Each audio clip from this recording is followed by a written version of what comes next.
Hello friends, good morning. मैं अशोक और आप सबका स्वागत है मेरे यूट्यूब चैनल गुरुकुल में। दोस्तों, आप लोगों को यह डिक्टेशन 70 शब्द प्रति मिनट के हिसाब से दी जाएगी। दोस्तों, यह dictation Rajasthan high court, RSM SSB और भी ऐसे बहुत सारे डिपार्टमेंट हैं जिसके अंदर ऐसी डिक्टेशन यूज ली जाती है या फिर बोली जाती है। तो दोस्तों, चलिए ज़्यादा समय न गवाते हुए इस डिक्टेशन को स्टार्ट करते हैं। और दोस्तों, यह डिक्टेशन 5 सेकंड बाद में स्टार्ट होगी।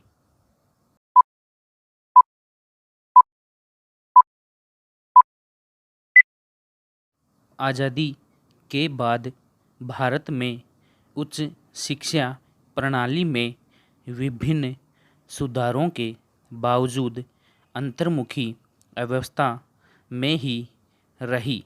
विराम। नई शिक्षा नीति ने इसे भौगोलिक सीमाओं से मुक्त करते हुए भारत को वैश्विक स्तर पर ले जाने के लिए मंच तैयार किया है। विराम।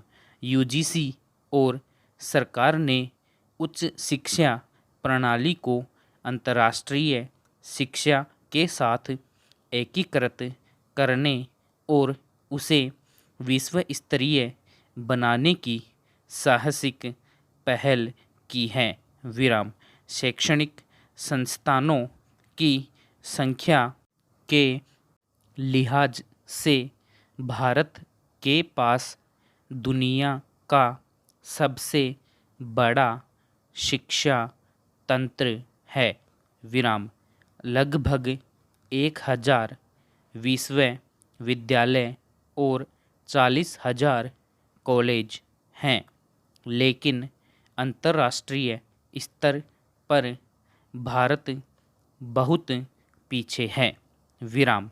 यह सच्चाई है कि इसकी वास्तविक क्षमता अभी तक दुनिया के दूसरे बड़े अंग्रेजी बोलने वाले लोगों का भी घर है।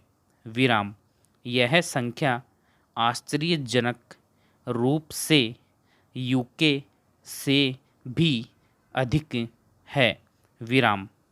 1 अरब जनसंख्या के साथ विश्व में दूसरी सबसे बड़ी आबादी वाले देश में उच्च शिक्षा के लिए आने वाले विदेशी छात्रों की हिस्सेदारी 0.85% से भी कम है। विराम। इससे देश की उच्च शिक्षा नीति में मूलभूत दोषों की कहानी अपने आप स्पष्ट हो जाती है। विराम। राष्ट्रीय ख्याति वाले निजी और शीर्ष सरकार संस्थानों को अंतर्राष्ट्रीय स्तर का बनाने और नई पहल करने में गंभीर नियामक बाधाएं रही हैं। विराम।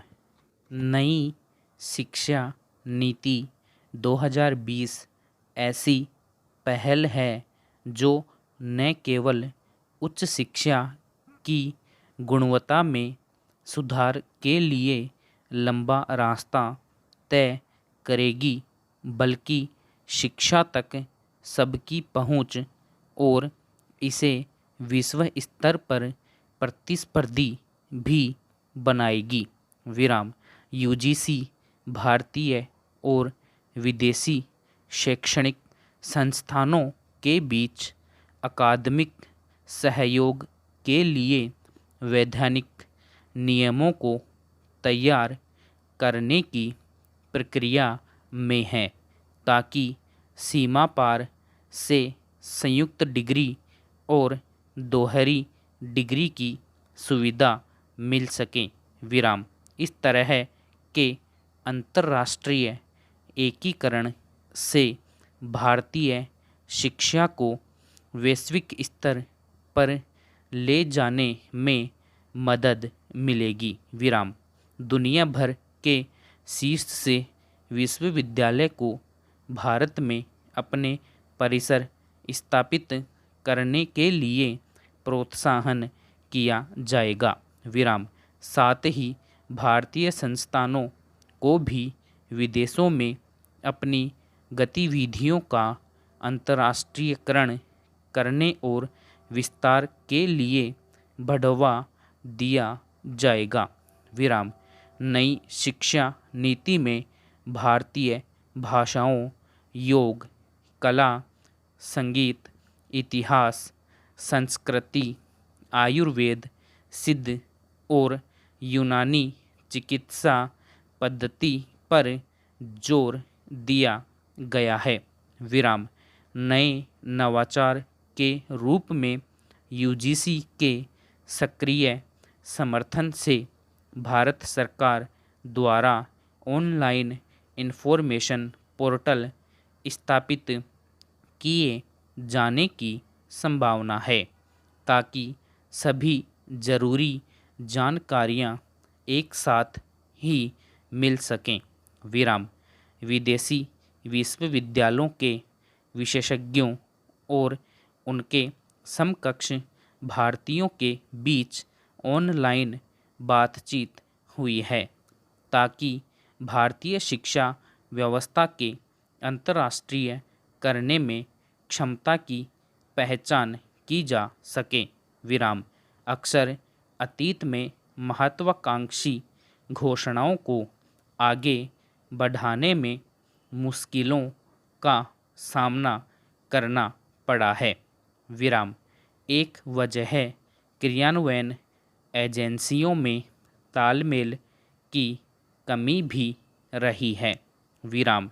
हालांकि नई शिक्षा नीति के मामले में यूजीसी ने शिक्षा मंत्रालय के साथ निकटता से समन्वय बैठाते हुए न केवल भारत बल्कि विदेशों में भी विश्वविद्यालयों और अन्य उच्च शिक्षण संस्थान से परामर्श किया।